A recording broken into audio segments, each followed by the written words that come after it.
Hola, ¿qué tal amigos? Mi nombre es Liliana Romo y continuamos con nuestras sesiones acerca de la prevención y tratamiento de la enfermedad renal crónica. En esta segunda sesión vamos a hablar acerca de las técnicas de preparación de alimentos.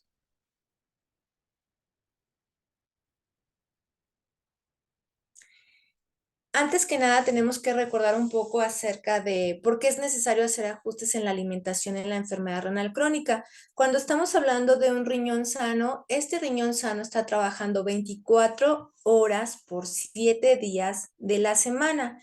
Es decir, estaría trabajando alrededor de 168 horas por semana y estas 168 horas por 4 semanas, imagínense, son 672 horas por mes. Y si esto aparte lo hacemos por 12 meses, pues vamos a obtener 8.064 horas al año. Es decir, nuestro riñoncito no está descansando para nada. A diferencia, por ejemplo, nosotros estamos trabajando en el día y queremos ir ya a la noche a descansar, pero pues nuestro riñón no es así. En este caso, es importante señalar que cuando hay una terapia de reemplazo renal, por ejemplo, la diálisis, no se realiza o no tiene la misma función específica como del riñón durante todos los días y todas las horas.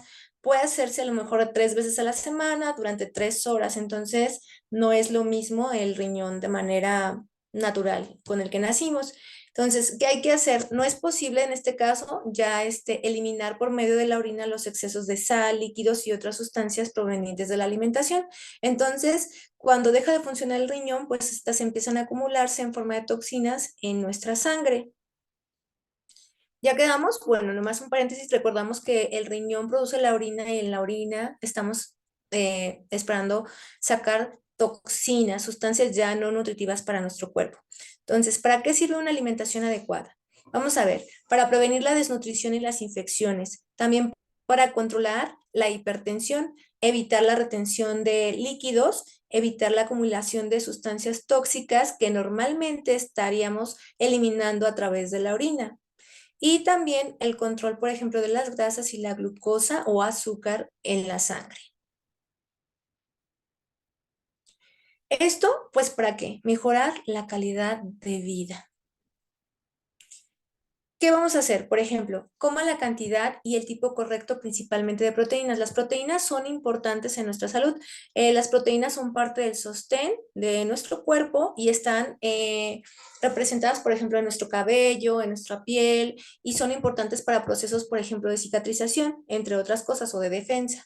¿Qué más proporcionan? Pues los elementos para mantener y reparar los músculos y otras partes, como les comentaba, del cuerpo, y se encuentran en alimentos de origen animal. Por ejemplo, hay proteínas animales y hay proteínas vegetales. Las proteínas animales están el pollo, pescado, huevo, atún, sardina, etcétera. Digamos, alimentos de origen animal. Y los alimentos de origen vegetal, que es la proteína vegetal, se encuentran en los granos y semillas, por ejemplo, en las lentejas, en el frijol, en el garbanzo, en el arroz, en las semillas, nueces, etcétera. ¿Sí? Y vamos a ver, ¿por qué las proteínas son importantes para las personas con enfermedad renal crónica? Bueno, cuando consumimos proteínas, el cuerpo va a generar productos de desecho. Entre ellas, como ya les había mencionado, es la urea y la creatinina. Esto, entre más estemos consumiendo nosotros proteína, en automático vamos a estar produciendo mayor cantidad de desechos y toxinas. En este caso, pues los riñones son los encargados de deshacerse de estas toxinas.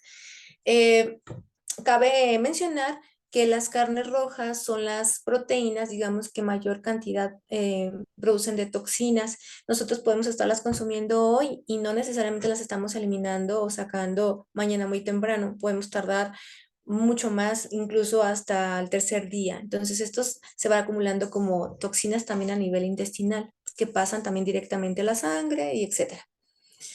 La siguiente, por favor. Vamos a ver.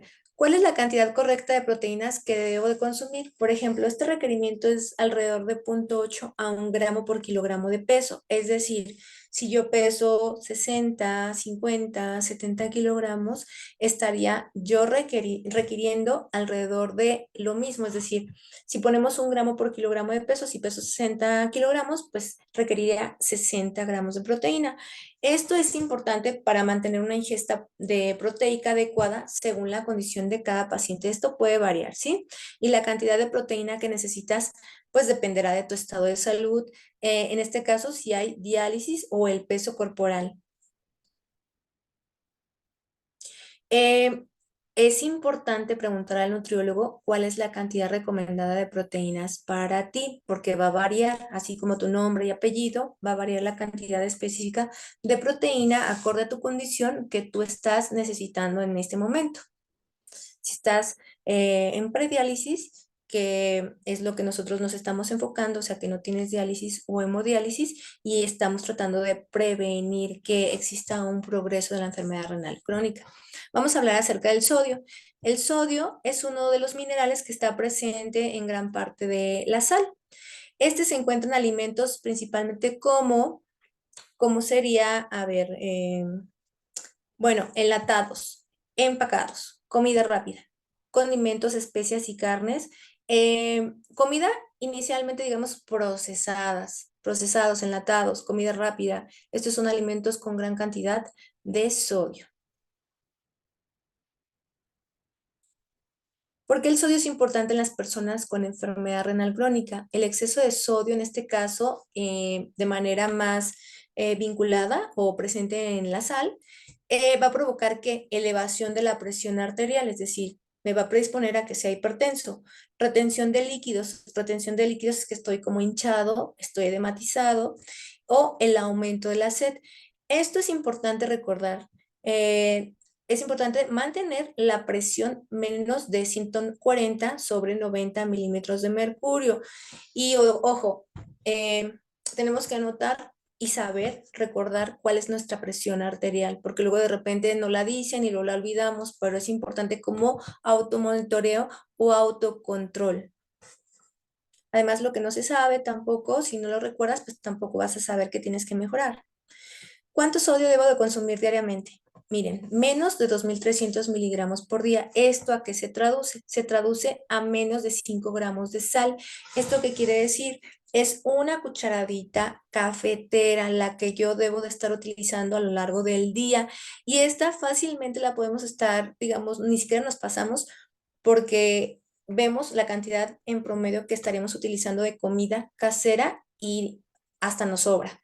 La mayoría del sodio que nosotros estamos consumiendo, pues no proviene propiamente de la sal que estamos empleando en nuestras comidas, sino que estamos consumiendo más sal en los alimentos que nosotros estamos consumiendo de manera procesada, ¿sí? En restaurantes o en enlatados, en procesados, todos los alimentos que vienen ya empaquetados.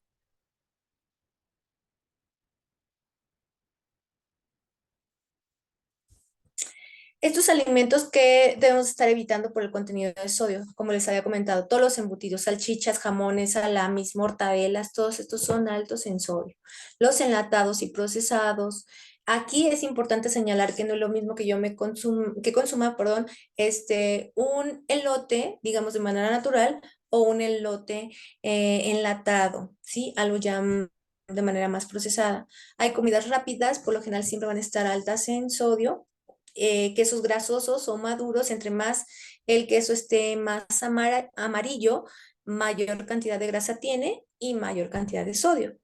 La margarina o la mantequilla, en este caso, que tengan sal, pues ya lleva de rigor más sodio. Los condimentos, por ejemplo, también la catsup es digamos, un condimento que es alto en sodio. La mayonesa, la salsa de soya, la salsa inglesa, el consomé en polvo, todo esto tiene gran cantidad de sodio. Y aparte, muchas veces le añadimos sal, aunque esto ya está súper salado. Vamos a ver qué más alimentos debemos de estar evitando por el contenido de sodio. Por ejemplo, galletas integrales, palomitas de microondas, frituras, pan de caja, hot cakes, camarón seco, charales secos, carne seca, cacahuate japonés. Es importante aquí señalar que no es lo mismo, por ejemplo, también tan simple como la tortilla de maíz. Si yo elijo tortilla de maíz de la tortillería, estoy asegurando que es un alimento más natural. Y cuando yo consumo o elijo una tortilla de maíz, pero ya empaquetada, pues esta ya tiene adición de sal como medio, digamos, como de conservación. Entonces, entre menos alimentos procesados, enlatados estemos consumiendo, estamos mejorando también nuestra presión arterial y evitando un daño progresivo también en el riñón. ¿Cómo puedo disminuir el sodio en mi dieta? Vamos a ver.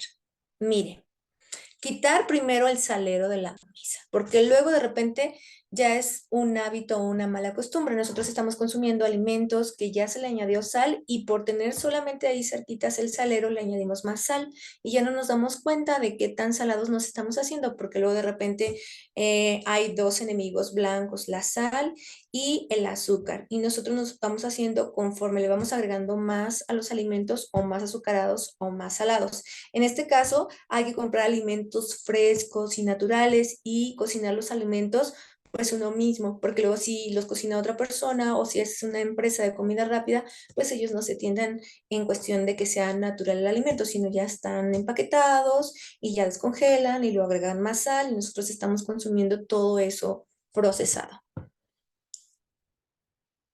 Entonces, ¿qué cosas podemos hacer? Por ejemplo, enjuagar las verduras, los frijoles, las carnes y el pescado si viene enlatado, porque ya viene como medio de conservación la sal extra, la que le podemos agregar. Miren, aquí vemos algunos ejemplos. Aquí, por ejemplo, la atún en agua o aceite, una lata individual tiene 354 miligramos de sodio. Ahorita vamos a ver, no me interesa que se aprendan los numeritos, pero que vean más o menos como la comparación. En el caso del puré de tomate, por ejemplo, un envase de 210 gramos tiene 910 miligramos de sodio. Y fíjense, un concentrado de pollito, que es el medio cubo de 4 gramos, tiene 950 miligramos. Mientras que las palomitas, estas de maíz, digamos, de alguna manera no tienen tanto, 180 miligramos de sodio, si son 3,5 tazas, 3,5 tazas. Imagínense dos rebanadas de jamón de pavo ya, bueno, jamón bajo en grasa, y tiene 600 miligramos de sodio. Y estas papas fritas, que es como una bolsita típica, tiene 252 miligramos de sodio. Aquí me voy a detener un poquito, porque si recuerdan, yo les estaba diciendo cuánto vamos a estar consumiendo, pues alrededor de 2,3 gramos o 2.300 miligramos. Si le vamos sumando aquí 600 miligramos, me eché dos rebanaditas, 600 miligramos, y luego unas papitas, más 252 miligramos, más, no sé, me eché un atuncito y ya son 352, entonces 600, 700, 800, 900, aquí ya van como casi 1.000, más 1.200, más unas papitas, 1.250, etcétera. Pues le vamos sumando. Imagínense una sopa instantánea, una sopa maruchan típica, tiene lo que yo debo de estar consumiendo de sodio al día. Es decir, tiene alrededor de como 2,5 gramos o 2.500 miligramos, incluso a veces hasta me paso de las recomendaciones. Entonces, que me como, perdón, una sopa maruchan instantánea, más un sándwichito. El pan blanco ya tiene sodio. Luego que le agrego la mayonesa, luego que le agrego las rebanadas de jamón. Y así le voy agregando, no sé, chilitos enlatados o cosas así. Entonces, fácilmente nos vamos a estar pasando de la cantidad de sodio recomendado y estamos fácilmente predisponiéndonos a ser hipertensos. Por eso es que les recomiendo que todos los alimentos sean de la manera más natural y simple. Miren, aquí, por ejemplo, cuando son los alimentos enlatados o procesados, sí les quiero comentar un poquito acerca de esto. Miren, aquí dice, a veces están medio confusas, pero podemos darnos una idea aquí. Miren, el tamaño de la ración dice aquí que es una taza y la ración por envase, es decir, de ese alimento dice que son dos. Entonces, quiere decir que si yo me consumo el paquete completo, quiere decir que, o el envase, que son 2 tazas. ¿Sí? Vamos a ver aquí, hay distintas cosas raras que a lo mejor no, ahorita no les estoy pidiendo como comprender, simplemente de cultura general vamos a ver aquí. Cuando dice sodio, 660 miligramos de sodio, vamos a ver si es alto o bajo. Miren, Aquí una porción tiene 28%, donde vamos a ver, estos 660 miligramos equivalen al 28% de la recomendación de sodio para una persona adulta, ¿sí? Casi siempre hacen estas recomendaciones tomando como un promedio un hombre de 70 kilogramos. Pero fíjense, aquí cuando es 5% o menos, quiere decir que es bajo ese alimento que está procesado, pero cuando está arriba de 20% o más es alto. Entonces, este alimento precisamente dice que tiene 28%. Entonces, aquí este alimento estaría clasificado como muy alto, bueno, alto en sodio. Entonces, no nos convienen estos alimentos. Tenemos que tener cuidado. Vamos a ver la siguiente. Miren, ¿cómo vamos a darle sabor a los alimentos sin que necesariamente estemos utilizando tanta sal? Por ejemplo, vamos a usar especias, hierbas para darle sabor a las comidas en lugar de la sal. Por ejemplo, tenemos el ajo, el jengibre, el cilantro, el limón, la pimienta, la cebolla, el orégano, el clavo, laurel, tomillo, albahaca. Todo esto va a dar un sabor, digamos, y un olor más atractivo a nuestra comida a que simplemente le estemos agregando más sal. Y miren, por ejemplo, dimos nosotros en el taller estas especias, por ejemplo, las hierbas finas, la paprika, podemos estarlas utilizando de miles de maneras en nuestros platillos y intensificar, como les comento, el sabor y el olor, hacerlo mucho más atractivo y disminuir de esta manera la cantidad de sal que estoy consumiendo o de sodio en los alimentos. Claro, siempre pensando que sean de manera natural o caseros, ¿sí? Bueno, vamos a ver. Bueno, hasta aquí, esta es nuestra sesión del día de hoy. Esta es nuestra segunda sesión. A continuación vamos a hacer una pequeña dinámica que espero puedan junto conmigo ir comentando acerca de los siguientes alimentos que nos van a presentar, si son altos o bajos. Es decir, si vemos un alimento, ya les comenté cuáles eran bajos y cuáles eran especialmente altos, que eran los procesados. Entonces, cuando venga un alimento de manera natural, tendríamos que decir, ustedes junto conmigo, si es bajo o alto. Si es procesado o si ya les dije los alimentos, entonces son altos, ¿sí? Entonces, vamos a continuación, nos van a ir pasando los alimentos y ustedes junto conmigo vamos a ir contestando o identificando los alimentos si son bajos o altos. ¿Listos? Vamos a empezar, ¿sale? A la una, a las dos y a las tres. Bueno, ya. Bajo, alto, bajo, bajo, alto, alto, alto, bajo, alto, bajo, bajo, alto, bajo, bajo, alto y bajo, que son las semillas, ¿ok? Bueno, espero hayan ustedes junto conmigo acertado y espero que puedan estar aplicando estos tips que les dimos hoy. Acuérdense, no estar utilizando pues digamos, la sal o los alimentos, sobre todo procesados y enlatados, o alimentos, por ejemplo, que de repente yo les digo, sándwichitos no, cambien por tortilla simple de maíz. Un sándwich puede ser una comida cara, procesada, no tan nutritiva, por lo que yo estoy, por lo que yo estoy pagando. Y, por ejemplo, la tortilla de maíz es más simple, tiene menos sodio, tiene más cantidad de fibra, es menos procesado y también los alimentos de manera natural no tienen que estar consumiendo algo específico caro, pueden estar consumiendo frutas y verduras de manera natural y también de temporada para que no se ven afectados de manera económica en su presupuesto para su comida. Entonces, bueno, eso es nuestra sesión del día de hoy. Es la segunda sesión, espero les haya gustado y pues estamos en contacto para la tercera sesión. Nos vemos, hasta luego.